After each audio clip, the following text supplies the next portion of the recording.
welcome to my channel.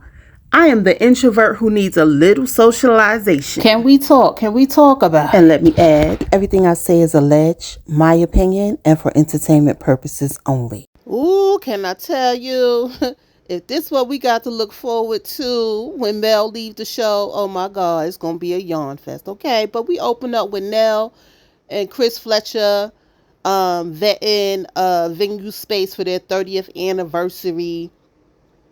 They bring all the kids. Chris comes late. They sit down and give the kids assignments, flowers, music, and Lance get the duty of making sure everybody gets to the cemetery since Nell is having a hard time visiting her mom at the cemetery because it happens on her anniversary every year.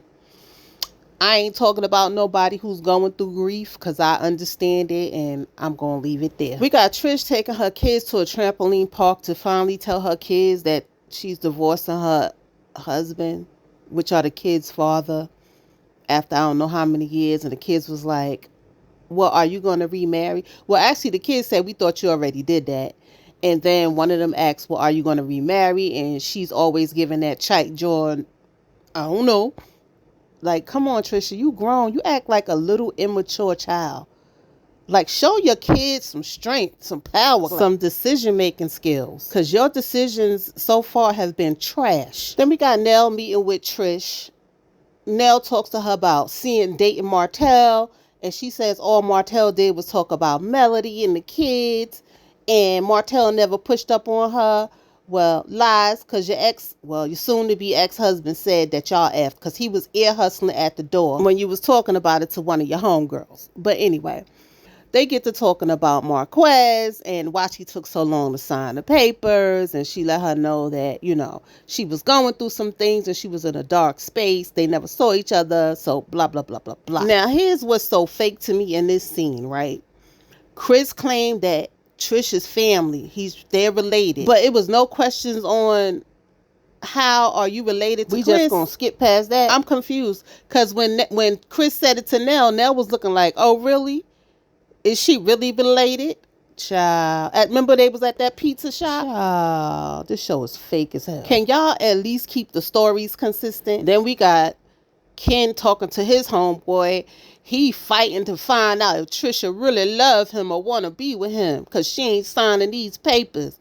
They still talking about the Martell situation. Like, what is going on? Either you going to be with her or you ain't. You know she untrustworthy. She ain't even tell you that she messed with Martell. You acting, putting up the big old muscle front. Oh, it happened before me, but yet you still talking about it. Either you going to be with her or you ain't. Like, go ahead and get on out this lady life so her kids can get back to their normal lives. Whatever that is. But here go another instance where the shit is fake, right?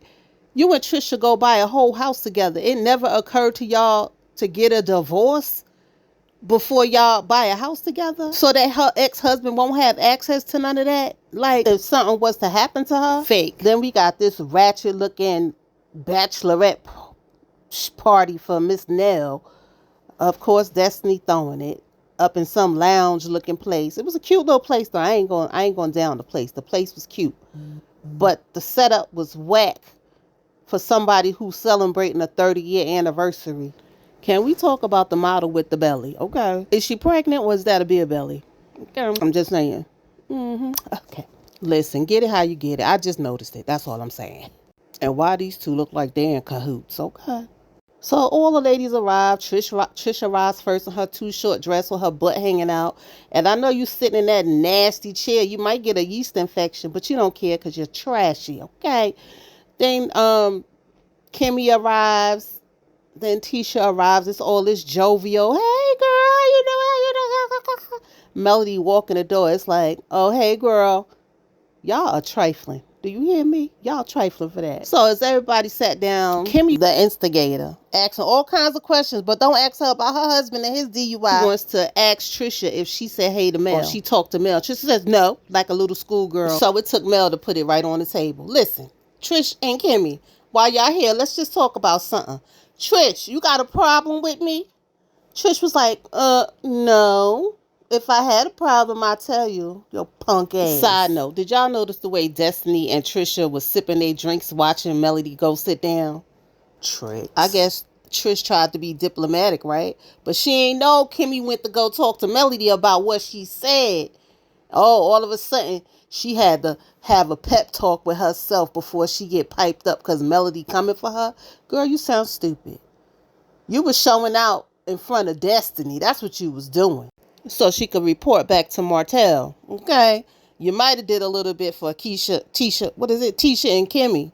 But it was more for Destiny and Martell, in my opinion. So Lockjaw had to let Melody know that she didn't like it when she said, you still in love with Marquez. But the crazy part is, why you bothered? Because when Mel was questioning you about what house you was in, you got in your confessionals and said, Mel must care because she asking me questions. So you must care because you got upset about Mel saying you still in love. So you must still care, right? It's the hypocrisy for me. Okay, so Mel said, listen, I was being messy. I ain't say no more than nobody else said in this group. So you mean all of us was being messy? And Trish goes, that's what I said. Everybody's being messy. Girl, you don't even know what you want to say. You don't even know why you mad at Melody. But I know why, because you want Martell.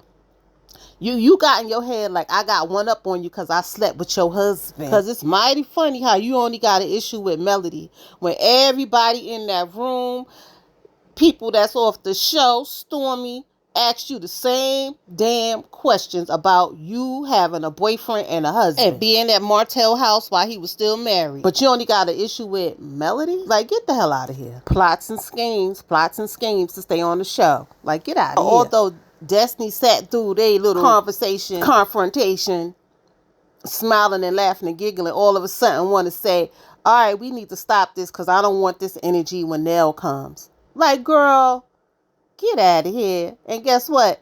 In walks Sunny Manx. Turned Destiny's world upside down. She bothered. Destiny almost choked on her drink when she saw Sunny. But she knew she was coming, so why? Please explain. She gets in her confessional talking about, I told Melody and Trish they should calm down, but I'm going to have to take my own advice. You ain't going to take your own advice because you want a moment.